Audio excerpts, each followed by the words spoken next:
This is Ryan Elliott for Boxing Social in association with Betfred. I'd like to be joined by promoter Kalle Sauerland today. Kalle, first and foremost, how are you? Very well, mate. Very well. Good to have another fight week and good to have regular events back on. So Austria a couple of weeks ago, this week London, and then we're off to Latvia in a couple of weeks. So it's nice to be out there doing your thing. Busy times indeed. Let's start here. The new era of Sky Sports Boxing is about to get underway. Eubank Jr headlining this Saturday. How important is it with him chasing these big fights? It not only wins on Saturday night, but looks good as well, Kalle. Yeah, I mean, look, it's important that he's active. He's had a very tough year privately, obviously, in the last few months, and it's whoever the opponent is going to be a tough fight because it's going to be a fight where the preparation obviously hasn't been the normal preparation. So it's also him and Roy forging a bit more their rods together, and that's great to see. And we also had that terrible situation last week with Elliott, and we managed to rescue that over the weekend, which was great. And we've got almost an upgrade from the number 15 to the number 7 in the world rankings opponent with Muratov.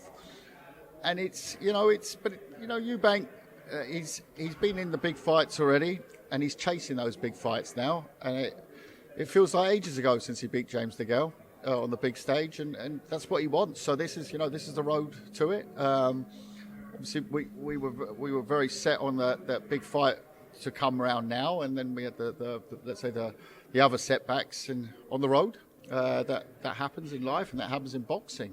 Boxing is often mirrors life because it's not a team sport. It's an individual sport, and when an individual has a tough time, then that affects the career as well. So, but he's so dedicated. He's in and out of that gym every single day, no matter what, no matter the hardships, and what a fantastic role model for the sport. I'm sure when you got the call about Sven Elliott, it wasn't a pleasant one. That's not the kind of phone call any promoter wants. But with Muratov waiting on standby, what could you tell us about him? What can we expect on Saturday night from him? He was in training for a fight, so I think, obviously the opponents changed. The same as for Christo. The opponents changed. Very different fight to Elliott. Muratov, what I know of him is, to be honest, I've just seen the tapes. I've never seen him live.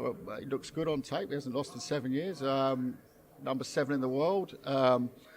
It wasn't like we could just take anyone in. We knew that. We knew that there would be a very nice loophole or magnifying glass on Eubank and the opponent. We often see that, and whoever he fights is criticised. So I guess you don't look at it too much. But you then also that criticism, of course, does push you as a promoter to go out and try and find the absolute best, and not just someone out the gym who can replace the slot for the next week, because it's the big stage, and that's got to fit. So we're very happy with the opponent. Just to sort of touch on this last weekend, I'm sure you're watching the fight. Anthony Joshua, Alexander Usyk. Surprised by the outcome? Not surprised? What do you make of the fight? Not surprised, no. If anyone was surprised, I think they it would be slightly surprised, but it wasn't an upset. It wasn't an upset, essentially. It wasn't a Ruiz. It was. He is a fantastic boxer, an absolute fantastic boxer. For me, the rematch will all depend if Anthony, and they talk about changing the strategies and the tactics. I don't believe that, especially not if they're talking about it in February or March. He needs to let the hands go again. He hasn't done that in a long time. When he does it, he can look fantastic and have has real knockout power there. But he's not letting them go. He was doing the middle stages. He was throwing nice combinations, left hooks, big right hands. And, for that to take toll on a top heavyweight, Anthony said himself over the fight, at this level they learn to ride punches. Usyk is a master of getting caught and then using that footwork to get out of a hole. And he did that perfectly on Saturday. It's little moves, and he's got to go and. For me, it's. I don't want to. It's a mental thing. I don't quite believe that. But the tactic has to go. But let those hands go. You're a big man. You're a big man. Let them go. Don't come to box. You're not going to beat Usyk in boxing skills. Not in 4 months' time. In 4 years' time, but not in 4 months' time. He will have learned from the fight, but I hope they adjust that. And Rob is one of the best trainers out there, and I'm sure they'll be looking at it. And Anthony is, like he says, learning on the job, and he'll look at those middle rounds. He see that he calls them all sorts, and it's stepping on that and then building on that. You know, the early rounds, I know everyone said, oh, he had a bad start. I don't know. I had the first 2 rounds, I had 1 each, you know. So, I don't know. I think it's going to be an interesting rematch. You mentioned it. And we will be watching with Hrgovic. El Animal is watching.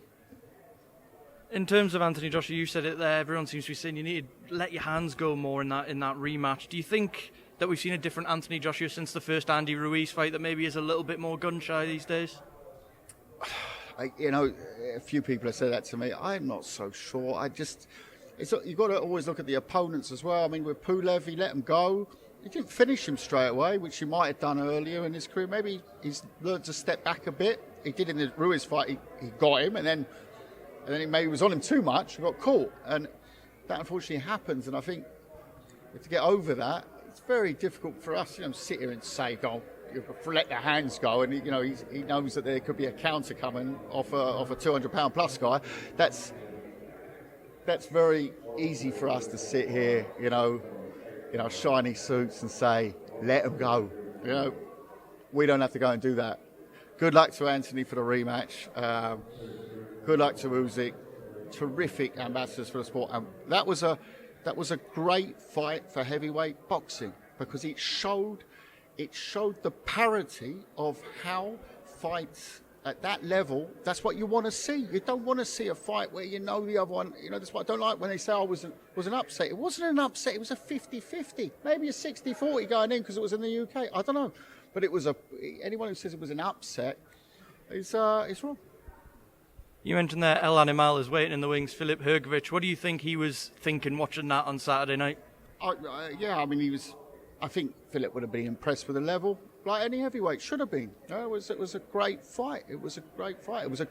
Ultimately, it was a great performance from Usyk. It wasn't a bad performance. I don't think that AJ had a bad. I think Usyk just had a fantastic performance, and he had the right tactics on the night. As I said, AJ didn't follow through with those middle rounds, and then it could have been a very different fight, but he didn't. So, I think, I don't think that knowing Philip, you won't be worried about either guy. But we've got to come through that final eliminator now. That'll be before the end of the year, and then we'll see who wins the rematch, and then we'll be there. Lawrence Okolie was also on the bill, defending his WBO cruiserweight title. Usyk is back in action very soon as well. I appreciate he's got that hurdle to clear, but how reasonably soon do you think that fight will be, that unification fight? Look, first of all, he's got to come through October 16th against Arthur Mann. Then, up to that fight, of course, we're checking, is that a real fight we could make for early next year? We've got Jay Octopi, the man from Down Under, the mandatory. We have to look at that as well. So those are the 2 next fights for Okolie-Briedis, one or the other. One more thing I wanted to ask you about before I let you go, Kalle. The heavyweight division now turns its attention to Fury Wilder 3 next weekend. What can Deontay Wilder do differently, if at all, to prevent another loss at the hands of Tyson Fury? I think that Tyson just does it again. I just can't see. I know there'll be the question of ring rust, but both have had that. I just think I can't see Tyson with that boxing knowledge. I'm sure he's had a good camp. He's had a long camp. A lot of people have had long camps at the moment, though. And Tyson, I've said it before, his boxing IQ is second to none. He came out onto this planet as a boxer, as a boxing man, as a fighting man, and I think he'll know what to do. And I don't know, he might box exactly the same way as the second fight, because I don't know what Wilder with his arsenal could do against that. But it's a fight. Through the time, I wasn't looking forward to the third fight, to be honest, at the beginning. But now, through time, it's got more and more interesting. The sort of side storylines to it, this, that, and the other. So I think that's an interesting part to that. And I'm looking forward to it. Hey, boxing is flying. These are big fights. We need these fights. I'm not invested in either of those fights. But it's fantastic for boxing that those fights are happening also quickly after each other. Love it. Brilliant as a boxing fan, but someone who's involved in boxing, whether you're a fan, media, promoter, whatever you are, it's great for the profile of the sport. Fantastic work by all the promoters. Great stuff. Kalle, I appreciate you have a press conference starting soon, so I'm going to let you go. Thank you for speaking to me beforehand. I'm sure we'll catch you very soon.